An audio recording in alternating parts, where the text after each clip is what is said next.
ముద్దులక పాదమ్ముల ముంవలు నిండుగా కరమున బంగరి గాజులు ముద్దులక పాదమ్ముల ముంవలు గలగల గలమన సంవడి చేయగ సౌభాగ్యవతుల సేవలనంద సౌభాగ్య లక్ష్మీ రావమ్మ అమ్మా సౌభాగ్య లక్ష్మీ రావమ్మ నిత్య సుమంగళి నిత్య కళ్యాణి భక్తజనులకు కల్పవల్లి నిత్య సుమంగళి నిత్య కళ్యాణి భక్తజనులకు.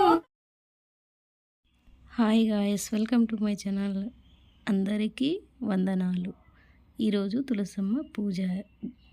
ఇంట్లో తులసమ్మ పూజ చేస్తే చాలా మంచి జరుగుతుంది. మన ఫ్యామిలీ, మన పిల్లలు అందరూ హ్యాపీగా ఉండాలంటే ఎప్పుడు ఇల్లు కలకలలాడుతూ ఉండాలి. మనం శుభ్రంగా చేసుకుంటేనే ఇల్లు బాగుంటుంది. ఆడవాళ్ళు ఎప్పుడు నీట్గా ఉంటేనే ఇల్లు బాగా ఉంటుంది.